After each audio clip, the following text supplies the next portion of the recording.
العلم هو النور الهادي والمفتاح لكل الخير من يرد الله به خيرا.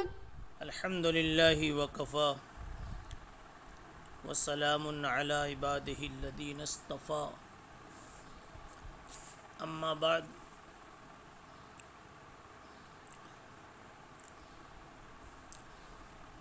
بسم اللہ الرحمن الرحیم. من محمد عبد اللہ ورسولہ الی ہرقل عظیم الروم. سلام علی من اتبع الہدی.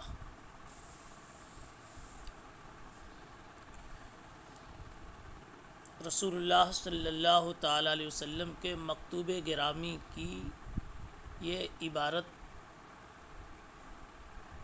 شروع ہو رہی ہے بسم اللہ الرحمن الرحیم سے. عظیم الروم تک گفتگو ہو چکی تھی. سلام علی من اتبع الہدی. حضور پاک علیہ الصلاۃ والسلام نے خط میں ہرقل کو جو سلام لکھا تو السلام علیکم ورحمۃ اللہ وبرکاتہ نہیں لکھا. مسلمانوں کے بیچ مسلمانوں کا جو سلام رائج ہے وہ نہیں تحریر فرمایا. اس سے ہٹ کر آپ نے یہ نئی شکل اختیار فرمائی سلام علی من اتبع الہدی. سلامتی اسے ملے جو رائے حق کی پیروی کرے.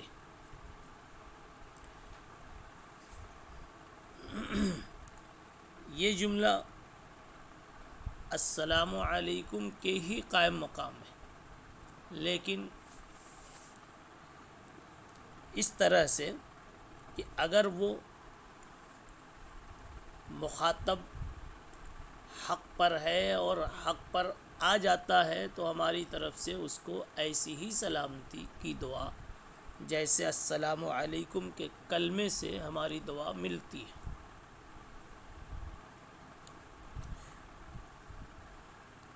یہ جملہ لکھنے کی وجہ یہ ہوئی، بلکہ یوں کہیے کہ یہاں سے یہ بات ہمیں ملی کہ اسلام میں کفار کو السلام علیکم ورحمۃ اللہ کے جملے سے سلام کرنا درست نہیں ہے.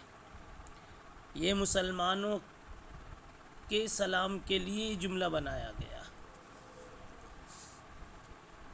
کتاب الاستئذان وغیرہ میں، کتاب الآداب میں جہاں سلام کی بحث پر مستقلاً استقلالاً گفتگو ہوتی ہے، وہاں آپ ماضی میں سن چکے ہوں گے اور پھر مستقبل میں انشاءاللہ ان کتابوں میں سنیں گے کہ کافر کو سلام کرنا اکثر حضرات کے نزدیک جائز ہی نہیں ہے. یعنی السلام علیکم سے ان کو یاد کرنا جائز نہیں. البتہ ملاقات کا کوئی جملہ ان کے لیے بولا جا سکتا ہے جو ان کے نزدیک بھی سلام کے مترادف سمجھا جاتا ہو. شرط یہ ہے کہ وہ ان کے مذہب کی کسی خاص تعلیم پر مشتمل نہ ہو اور ان کے مذہبی شعار میں سے نہ ہو. مثلا کہتے ہیں آداب عرض ہے، تو اگر کسی بڑے کے سامنے جہاں سلام کرنے کی ضرورت پڑی ادب عرض اس طرح کی بات اگر کسی نے کر دی تو یہ حرج نہیں، اس لیے کہ الی ہرقل عظیم الروم میں عظیم روم کہنا ایک طرح سے اس کے ادب کا ہی پاس و لحاظ ہے کہ چونکہ وہ اپنی قوم کا بڑا آدمی تھا تو آپ صلی اللہ علیہ وسلم نے اس کے پاس لکھے جانے والے خط میں اس کی بڑائی کا یہ لحاظ رکھا کہ عظیم الروم اس کو کہا. اور اس میں یہ بھی ہے کہ اسلام کسی کی عزت پہ حملہ نہیں کرتا، ہر ایک کی عزت کا پاس و لحاظ کرتا. البتہ یہ ہے کہ عزت کرنے کا دائرہ خود اسلام ہی طے کرتا ہے۔ تو بہرحال اکثر حضرات کا تو یہ کہنا ہے کہ السلام علیکم کے جملے سے سلام کرنا جائز نہیں ہے۔ بعض لوگ اس کو جائز بھی کہتے ہیں۔ علامہ شامی رحمۃ اللہ علیہ نے ضرورت کی بنیاد پر ضرورت کے وقت اس کو جائز بتلایا ہے، جبکہ اس کے علاوہ کوئی اور صورت وہاں ممکن نہ ہو۔ حتی الامکان السلام علیکم بولنے سے کفار کے سلام کرنے کے لیے احتراز کرنا چاہیے، اور سلام علی من اتبع الہدی جیسے الفاظ کچھ بول دینے چاہیے۔ حضور پاک صلی اللہ علیہ وسلم نے یہ لکھا، سلام علی من اتبع الہدی اما بعد فانی ادعوک بدعایۃ الاسلام۔ یہ دعایا کا لفظ دعوت کے معنی میں ہے۔ آپ نے مضمون میں دعوت کا یہ لفظ لکھا کہ ادعوک بدعایۃ الاسلام اسلم تسلم یؤتک اللہ اجرک مرتین فإن تولیت فإن علیک اسم الیرسیین۔ بس یہ اصل دعوتی مضمون ہے۔ آپ نے کیا فرمایا؟ آپ نے خطاب کیا، پیغام دیا کہ اے ہرقل، میں آپ کو اسلام کی دعوت دیتا ہوں، اسلام لے آؤ تو تم محفوظ رہو گے، اللہ تعالیٰ تجھ کو ڈبل اجر عطا فرمائیں گے۔ اگر تم نہیں ایمان لاتے اور اعراض کرتے ہو تو یاد رکھو کہ تمہارے اوپر سارے عیسائیوں کا گناہ آوے گا۔ اسلم تسلم، اسلام لے آؤ تو تم سلامتی پاؤ گے۔ حضور پاک صلی اللہ علیہ وسلم نے اس ایک لفظ میں اسلام کا پورا تعارف کرا دیا۔ اسلم، اسلام لاؤ، تسلم، تم سلامتی سے رہو گے۔ ایک غیر مسلم کو اسلام کی دعوت جب دی جاوے تو یہی انداز ہونا چاہیے کہ اسلام کا تعارف اور اسلام کی بنیادی روح اس کو بتلائی جائے۔ اگر آپ غور کریں گے تو آپ کو معلوم ہوگا اسلام میں جتنی تعلیم ہے وہ سب ایک ہی کھوٹی کے ارد گرد گھوم رہی ہے، سلامتی، سلامتی۔ چھینک آئے تو سامنے والے کے لیے یہ دعا پڑھو، یہ اس کی سلامتی کی بات۔ مریض بیمار ہو اس کی عیادت کو جاؤ، کہ اس کے ساتھ محبت اور سلامتی کی بات، اور اس کے لیے یہ دعا کرو۔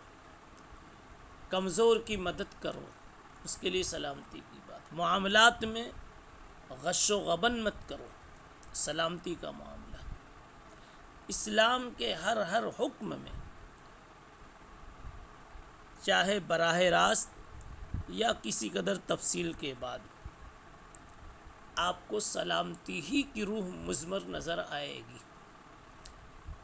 آپ خود نماز میں دیکھ لیجئے، نماز کیوں پڑھوائی جاتی؟ تاکہ ایک سب سے بڑی طاقت کا یقین بنا رہے کہ ایک کوئی سب سے بڑی طاقت ہے اور وہ طاقت سب کی ہے۔ اسی طاقت کی یاد دہانی کے لیے دن میں بار بار رکعتیں ادا کروائی جاتی اور اللہ اکبر کی رٹ لگوائی جاتی ہے کہ اللہ سب سے بڑا ہے، سب سے بڑی طاقت اس کی ہے۔ یعنی اس میں بولا جا رہا ہے کہ اگر میں نے کسی پر اپنی بڑائی دکھائی اور طاقت دکھائی اور زور دکھایا تو اس کو خبر ہوگی، اور اس سے ہمارا مظلوم جا کے اپنی فریاد کر سکتا ہے، اور وہ جب اپنا زور دکھائے گا تو ہماری سلامتی خطرے میں پڑے گی۔ اس لیے نماز پڑھوا کر اللہ کی بڑائی یاد دلا کر اپنی سلامتی کی راہ صحیح کی جاتی ہے، اور اپنی سلامتی کی فکر دلائی جاتی ہے کہ دیکھو تم کتنے بھی بڑے ہو، اور کتنی بھی طاقت والے، مگر خدا کی طاقت سب سے بڑی، اس کا کوئی مقابل نہیں، بلکہ پوری دنیا، پوری مخلوق مل کر کے اس کے مقابل تو کیا، کسی درجے کو بھی اس کے مقابل میں نہیں ہو سکتے۔ تو اسلام کی جتنی تعلیم ہے وہ ساری کی ساری سلامتی پر مشتمل ہے۔ تو ہرقل کو رسول اللہ صلی اللہ علیہ وسلم نے اس میں اسلام کا مزاج بتا دیا کہ اسلام جو کچھ بھی کرنے کو کہے گا وہ دراصل اس لیے ہوگا تاکہ سلامتی کا ماحول زمین پر قائم رہے اور لوگ سلامتی کی فضا میں سانس لیویں۔ اور پھر یہ بتایا کہ تم کو اللہ نے بڑا بنایا ہے، تم اگر مسلمان ہو جاؤ گے تو ایک تو تمہارے اسلام لانے کا تجھ کو ثواب ملے گا، دوسرے تمہاری وجہ سے جتنے لوگ مسلمان ہوں گے ان تمام کا ثواب بھی، ان تمام کے اسلام لانے کا ثواب بھی تم کو ملے گا۔ اس کو کہا ہے یؤتک اللہ اجرک مرتین فَإِن تَوَلَّيْتَ فَإِنَّ عَلَيْكَ اسْمَ الْيَرِثِيِّينَ۔ اور پھر یہ بھی بتایا کہ اور اگر تم اعراض کرتے ہو، کام میں رکاوٹ ڈالتے ہو، یا یہ کہ میری دی ہوئی دعوت کو قبول نہیں کرتے، تو تم نہیں اسلام میں آؤ گے تو پبلک بھی اسلام میں نہیں آئے گی۔ تو تمہارا ایمان نہ لانا، میری دعوت کا انکار کرنا ایک گناہ، اور لوگوں کے ایمان میں آنے کے تعلق سے تمہارا رکاوٹ بننا یہ دوسرا گناہ۔ اس لیے سارے عیسائیوں کا گناہ پھر تمہارے اوپر لدے گا۔ یہ تو مضمون سمجھا دیا، خط میں لکھ دیا، اور اس کے بعد تالیف کے لیے ایک قرآن مجید کی آیت پیش کی، اللہ کا ایک کلام پیش کیا جس کا مضمون یہ تھا کہ میں تم کو جو دین حق کی اور دین اسلام کی تعلیم دے رہا ہوں، تو یہ دین اسلام کوئی اچنبھا سا اور نیا سا دین نہیں ہے، بلکہ یہ وہی دین ہے جو دین کبھی حضرت عیسیٰ علیہ السلام لے کر کے آئے تھے، اور اس کی اصل تمام انبیاء کے دینوں میں موجود ہے۔ تو اسلام ہو، چاہے عیسائیت ہو، یہودیت ہو، چاہے کسی اور نبی کا کوئی دین ہو، سب کی تو اصل ایک ہے، وہ ہے اللہ کی توحید۔ تو اللہ کی توحید کی طرف میں بھی تم کو بلا رہا ہوں۔ اس مضمون پر مشتمل یہ آیت تھی، تو اس آیت کو آپ نے وہاں جوڑ دیا تاکہ اس کو اسلام کے سمجھنے میں سہولت ہو کہ اسلام 360 بتوں کی تردید کرتا ہے، غیر اللہ کی عبادت کو منع کرتا ہے، اور ایک اللہ کی وحدانیت کا درس دیتا ہے۔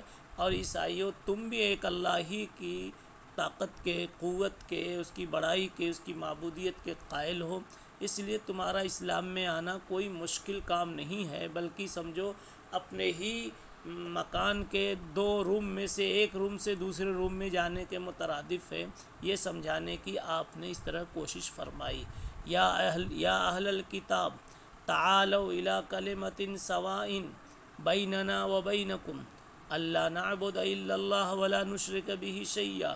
آ جاؤ نا اس کلمے میں، ہمارے تمہارے درمیان تو ایک ہی اس کی بنیاد ہے، وہ کیا ہے؟ اللہ نعبد الا اللہ ولا نشرک بہ شیئا، ایک اللہ کی توحید پر ہم اور آپ ہیں، اور اس کے ساتھ کسی کی شرک کو ہم پسند نہیں کرتے۔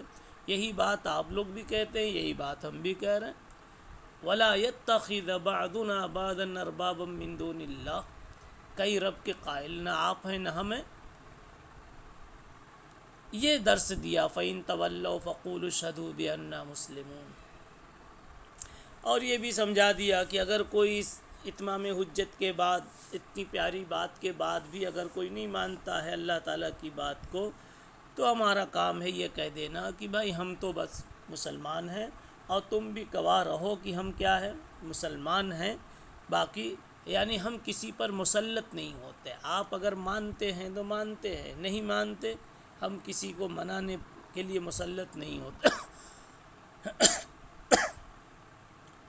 اب آگے ابو سفیان کہتے ہیں کہ خط یہ جو کھولا گیا، پڑھا گیا، تو پھر کیا ہوا؟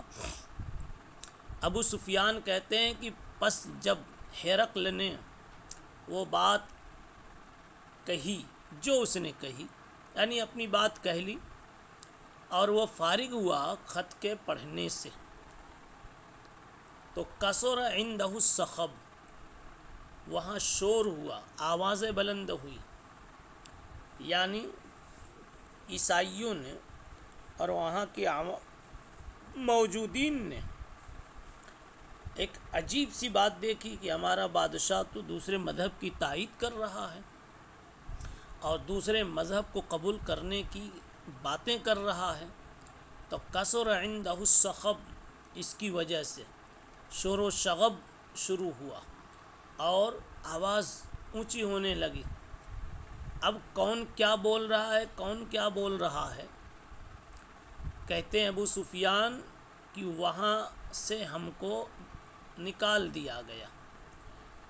فقلت لاصحابی حین اخرجنا، ابو سفیان نے کہا کہ میں نے اپنے ساتھیوں سے کہا جب ہم کو وہاں سے نکال دیا گیا کہ لقد امر ابن ابی کبشہ انہ یخافہ ملک بنی الاصفر۔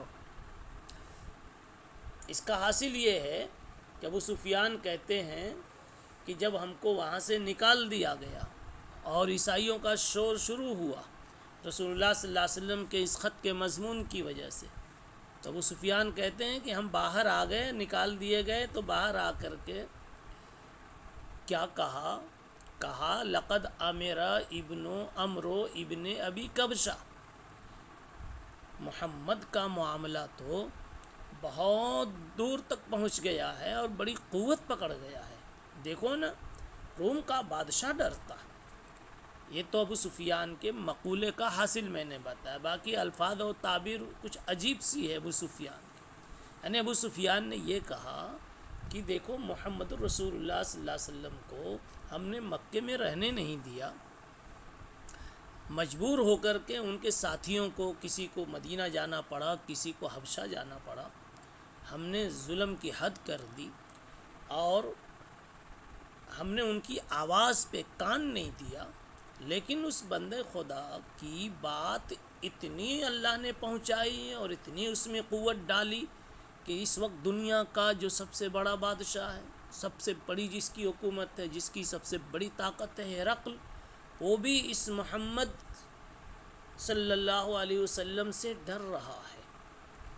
اسی کو کہا کہ ابن ابی کبشہ کا معاملہ۔ ابن ابی کبشہ کون ہے؟ یہ محمد رسول اللہ صلی اللہ علیہ وسلم کی ذات مراد لے رہے ہیں۔ لقد امرو ابن ابی کبشہ، ابن ابی کبشہ کا معاملہ بہت آگے بڑھ گیا، زور پکڑ گیا کہ ہرقل تک کو ہلا کے رکھ دیا۔ اب آپ سوچ رہے ہوں گے کہ آپ صلی اللہ علیہ وسلم کا نام نہ لے کر کے ابو سفیان نے ابن ابی کبشہ کیوں کہا؟ ابن ابی کبشہ کیوں کہا؟ بات یہ ہے کہ ابو کبشہ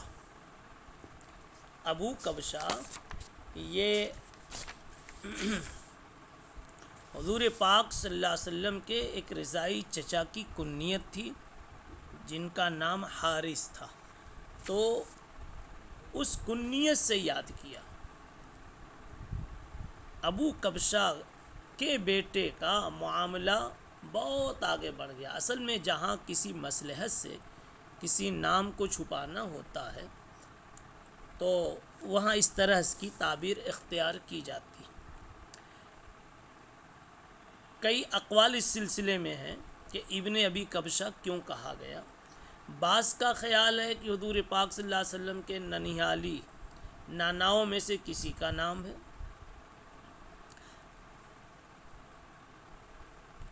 مختلف باتیں اس سلسلے میں کہی گئی۔ اب کیوں محمد صاف کیوں نہیں کہا؟ یہ کیوں کہا کہ ابن ابی کبشہ کا معاملہ بڑا عظیم ہو گیا؟ مقصد یہ تھا کہ آپ صلی اللہ علیہ وسلم کی حیثیت تو کوئی بہت بڑی نہیں تھی جو ہرقل تک پہنچ جاوے، لیکن ان کا معاملہ یہاں تک پہنچ گیا۔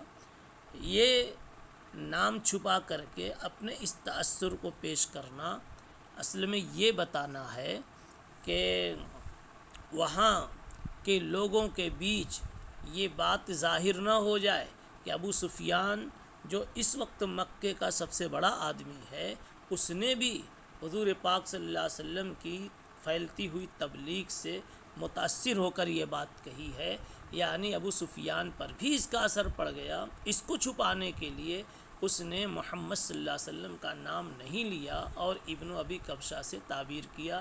پھر انشاءاللہ سبحان اللہ بحمدہ سبحان اللہ العظیم۔ السلام عليكم. لا تنسوا الاعجاب بالفيديو والاشتراك في القناة تشجيعا لنا لنستمر بنشر المزيد إن شاء الله.